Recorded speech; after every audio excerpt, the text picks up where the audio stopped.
Profesor, mirë se erdhe dhe faleminderit që jeni me dëgjuesit e Radio Kosovës. Mirë si u gjeta Vera, si zakonisht kënaqësi me qenë me juve dhe me në studiot e Radio Kosovës.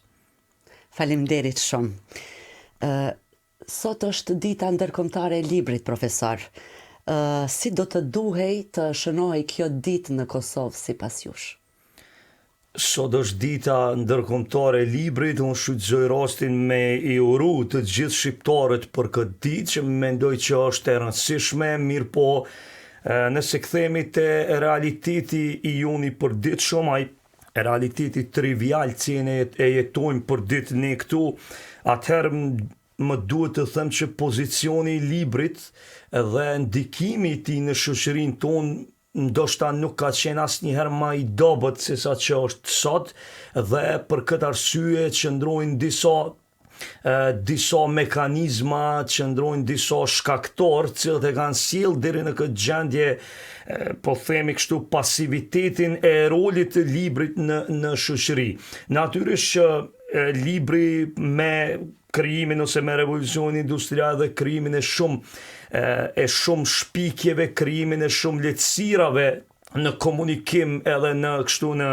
marrëdhënie ndërnjerëzore, i ka rënë vlera, si me thënë, dhe gradualisht deri në epokën e sotme, që unë shpesh e quaj e mia digimoderniste, ku teknologjia e ka atë primatin kryesor dhe e determinon jetën tonë, ajo vendos në një farë forme arbitrarisht që ta lën librin në një farë ishulli, po themi kështu kushtimisht, të braktisur në një farë vakumi kështu, dhe mandej të rinjt e trejat, po në përgjithësi popullata e kanë mjaft të vështirë për të futur në atë ishull dhe për ta pasur komunikimin e tij, komunikimin me librin. A është libri i rëndësishëm? Kjo është një pyetje që sot shtrohet zakonisht në çarqe të ndryshme, për shembull është një farë dualizmi i ideologjive. Ideologjia, le të themi, teknologjike gradualisht po e zëvendëson librin me formacione ndryshme teknologjike, kombinatorika e tjera deri aty sa në një farë mënyre libri fizik si ky këtu imi përpara të asfiksohet totalisht, dhe ana tjetër ku bëj pjesë edhe one është ajo rezistenca, po e quaj kështu, rezistenca e mbajtjes së librit fizik dhe shpërndarjes së tij sa më të madhe nëpër librari, po jo vetëm shpërndarjes së tij, por edhe leximit, se këtu është fokusi kryesor. Libra është një farë paradoks interesant. Libra ka shumë tani se lehtësirat e epokës tonë globale, globaliste, janë asisoj që librit i ofrojnë mundësi të shumta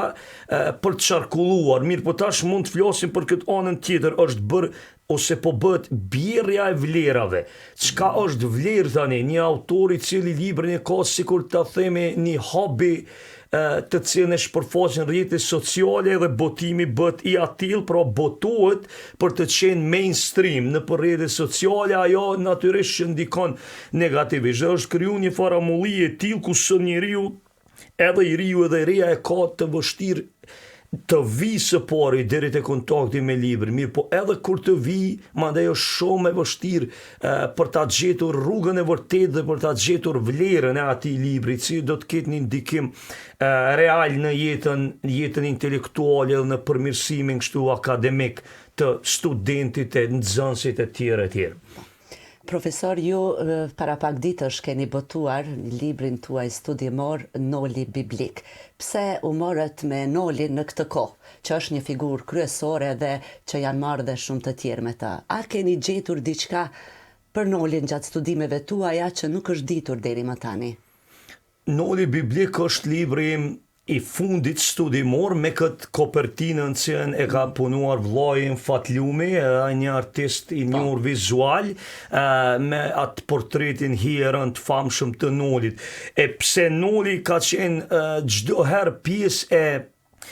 Pjesë e interesimeve të mia intelektuale është për shkak se mendoj tek figura e Nolit kanalizohen gjitha ato idealet e rilindjes tonë të lavdishme kombëtare, të cilat janë një shoqëni shqiptare me prosperitet, me barazi, me një shtet fort të së drejtës edhe me një jetë multietnike shqiptare, mirë po me një theks të veçantë ai pan-shqiptarizmi, po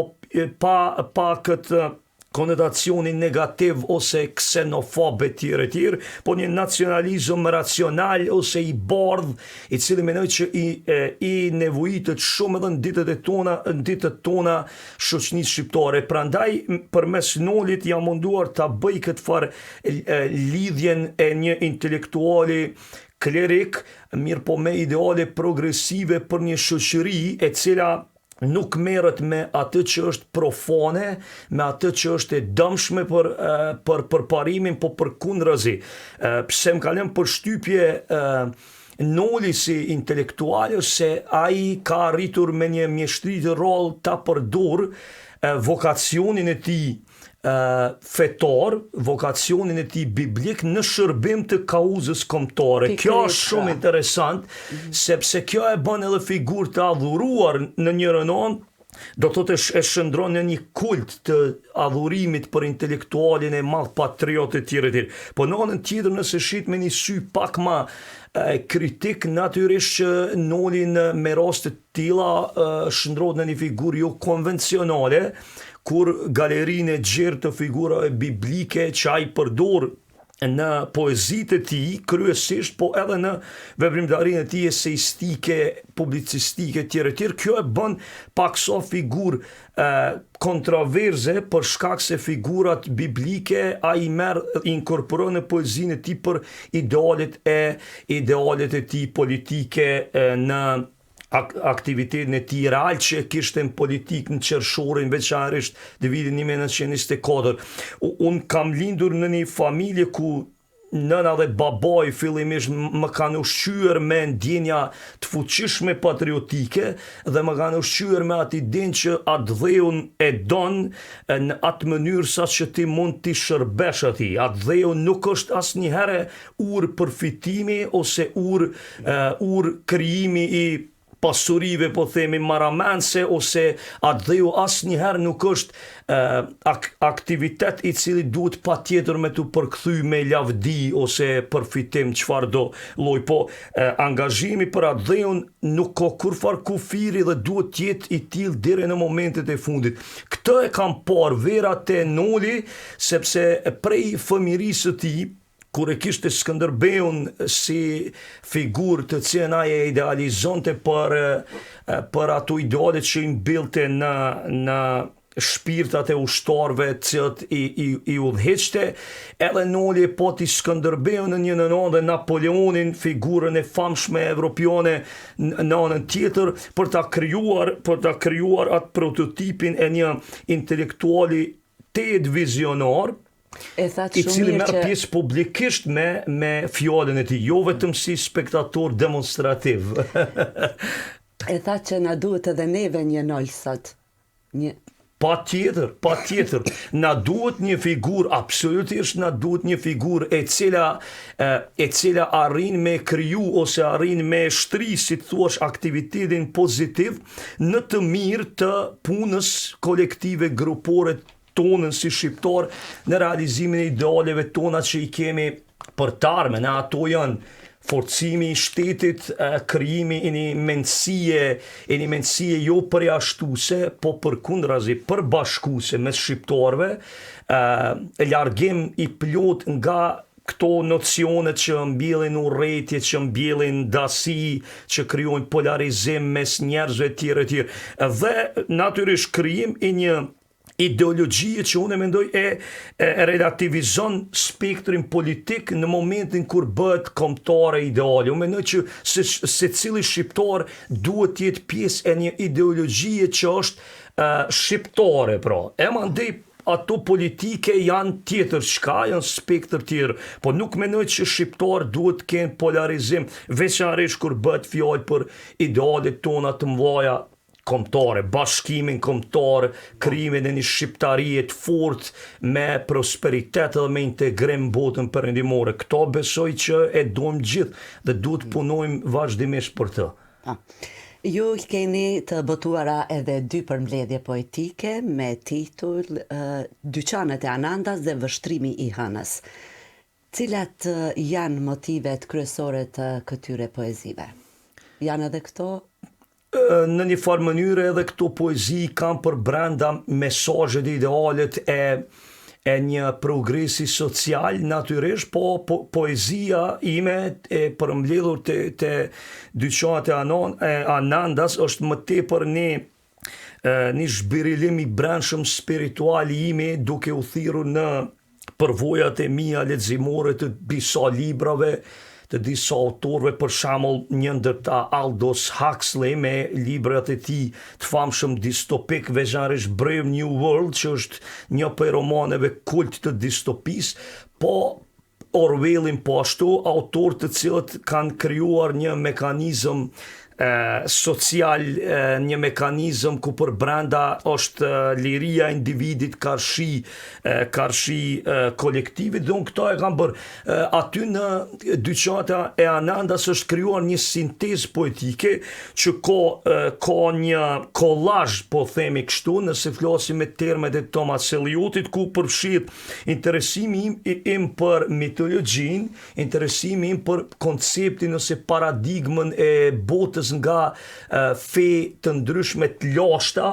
budizëm, hinduizëm, jainizëm, cilat I ka marrë edhe vetë konceptin e Anandas, që është purifikim I brendshëm ose arritja ma e lartë, ma spektakulare e qenjes tonë, entitetit tonë. Çka janë këto Dyqanet e Anandas që keni vënë edhe titullin? Dyqanet lidhen ma tepër me jetën tonë konsumeriste. Sot, gjithçka e krijon prototipin e një dyqani që nuk kupton me ble diçka, e sot për fat keq në epokën tonë blehen jo vetëm gjërat materiale, shpeshherë edhe ato shpirtërore. Kjo është e keqja ose meta jonë, do të thosha, si shoqëri. Prandaj dualizmi ironik që e kam bërë në titull është me tregu që në këto dyqane mundet me u ble edhe gjërat që janë shpirtërore, duke lexu, duke meditu, duke u futur thellë në meditime për sijat e ndryshme. Për shembull, me që e patëm diskutimin me Nolin, është një teolog I famshëm amerikan, Walter Rashenbach, I cili e ka kriju atë që njihet si social gospel, që mundet me u përkthy ndryshe si lutje sociale. Çka nuk kupton kjo, që një teolog, një pastor amerikan, merret me problematika të ndryshme të cilat sipas tij nuk dalin ekskluzivisht kundër ose jashtë spektrit të fesë. Pra edhe feja është për brenda kësaj paradigmës së revolucionit edhe progresit social. Unë kështu e shoh dhe kështu e bën edhe Noli. Prandaj në poezitë e mia mund gjenden aluzione të ndryshme, metafora të ndryshme, figura të ndryshme. Këtu te ne për shembull kom përfshi ta zon figura si Ismet Peja, si profesor Recep Qosja, figura të cilat janë lënë më në hije dhe që biletëri të reja që I njohin ato, po ideja është me kriju atë farë filozofin e një kulture gjithë përfshirëse për brenda arealit tonë kulturor. Do të thot, me rujt traditën, na me dhe që duhet me qenë konservator në rastet të caktuara, se kemi çka të rujmë, çka të konservojmë, me po në anën tjetër duhet shohim përpara e ta bëjmë këtë gërshëtimin e këtyre ideologjive sociale, që mos mesim krejt kohën konservator edhe anakronik me të kaluarën, po njëjtën kohë mos të bëhemi postmodern, dalim për te një logjike të shëndosh. Kjo është pak a shumë ideja. Aty brenda ka muzik, jazz, rock, zhanret mia të preferuara, të cilat në për të cilat lundroj dhe të cilat I kam përfshi vetvetishëm kështu natyrshëm në këto lirikat mia, të cilat janë shumë ndryshe prej poezive që shkruan sot, sepse janë ma filozofike edhe në formë i thënë rregullat, kanonet e kësaj letërsisë, po themi kështu normative. Po. Jeni marrë edhe me një shkrimtar të cilin dhe unë adhuroj shumë, Petro Markon, të cilin e keni krahasuar me Remarkon. Pse Petro Marko të krahasohet me Remarkon? Sepse mendoj që ajo është natyrshëm për brenda familjes së shkrimtarëve të mëdhej antifashist. Do t'i përmendja për shembull disa si korifej, Eri Maria Remarku, Pablo Neruda për shembull, Ernest Hemingway, Theodor Dreiser, Fitzgerald, këta të gjithë janë autor të cilët unë mendoj janë krejt të natyrshëm në reagimet e tyre intelektuale artistike me Petro Markon ton. Petro Marko mendoj që është një prej shkrimtarëve me një forcë të jashtëzakonshme shprese në disa prej romaneve të tij, të cilat do t'i quaja ndoshta pa e egzageruar kult të romanit modern, letërsinë shqiptare. Bili pa Petro Markon s'ke si shkon të Ismail Kadare, mendoj, se Petro Marko është njeriu që i ka vu themelet e romanit modern tek ne. Qyteti i fundit, Nota Ustikës, Hasta la Vista, Halimi e tjerë janë romane të cilat natyrshëm vendosen kundrejt mekanizmit totalitar që e ushqente filozofia ksenofobe, raciste, e nazizmit, e fashizmit, dhe këta janë Petro Marko bashkë me intelektual progresiv janë për një të majtë internacionale, për një të majtë e cila e krijon rezistencën ndaj këtyre rrymave totalitare të cilat e kishin si qëllim ta krijonin një farë feje, po them kushtimisht të bazuar në dogmën e tyre obskure, në dogmën e tyre të një partijak të udhëheqjes, një partijake të kultit, liderit e tjerë. Dhe Petro Marko i krijon personazhet në atë mënyrë që ta brumos atë që vera sot po më duket që për fat keq po e humbim gjithnjë më tepër humanizmit. Sepse me humanizëm Petro Marko i thyen gjitha normat e realizmit socialist, pra ky është një i majt dhe një komunist idealist, jo i tipit stalinist ose maoist në cilin u zhyt Shqipëria për 50 vjet ofër, po ky është një komunizëm idealist i cili për brenda e ka lirin e të shpriurit dhe e ka mbi të gjitha humanizmin i cili është esencial edhe për internacionalizmin, që në ata e kishin si deviz të veprimit të tyre intelektualit antifashist, por gjithashtu edhe si një lexim shpirtëror për zbutjet njeriut dhe për krijim të empatisë. Nëse e lëm pak so anash edhe formimin ideologjik, se është edhe ai natyrisht si pjesë e romanit ty, po si përfundim për Petro Markon, një autor që i thën kanonet e realizmit socialist dhe krijon romanin si prototip të reagimit intelektual idealist, duke e brumosur me humanizmin dhe me universalitetin. Kjo e bën që me qenë unë mendoj natyrshëm me korifej të letërsisë antifashiste. Lere më që ai kishte edhe letërkombim me Hemingway, fituesi çmimit Nobel letërsi. Minutat e sotëm po ikin, kështu që edhe një porosi për të rinjt, me qenë se jemi në ditën ndërkombëtare të librit sot. Po, porosin do të munduam ta bëj shumë direkte, jo shumë të gjatë dhe pragmatike, dhe duke lidhur me eset e mia kryesisht, në të cilat unë sot e akuzoj ose e kritikoj kulturën konsumeriste të pakontrolluar, e cila është derivat i një neoliberalizmi gati ekstrem, i cili po krijon hendeqe të ndryshme brenda shoqënisë tonë dhe po e lën në një amulli dhe në një udhkryq njeriun të riun e sotëm. Prandaj unë mendoj që njeriu i ri sot duhet të jetë ma tepër vizionar se sa të jetë thjesht një konsumues i thjesht edhe një, si me thënë, një peng i rilsave në rrjetet sociale, po të jetë një njeri i cili e krijon vetveten, e krijon si thuash profilin e tij akademik, e profilin e tij të cilës do fush qoftë ai në të ardhmen përmes punës praktike, përmes leximit konstant dhe përmes krijimit të një filozofie pragmatike e cila e krijon kontrollin mbi vetveten, se njeriu që ka kontroll mbi veten dhe e din sakt se çfarë dëshiron në jetë, objektivat e tij, është e kohë që mandej këto dyndjet e shumta orvatit e shumta përshpërqendruar të kenë efekt e tij. Prandaj për ta përmbyllur me dy fjalë, rezistencë ndaj konsumerizmit ekstrem, frigjit të tepruar dhe krijimi vetvetes duke punuar fort, lexuar fort dhe duke qenë i gatshëm për punë praktike dhe shërbim ndaj atvejut. Profesor, faleminderit shumë dhe ishte kënaqësi që biseduam sot me ju. Sigurisht që do të kishim të flisnim edhe shumë, por kaq janë minutat e Universit Letrar. Kënaqësia ime. Suksese tutje.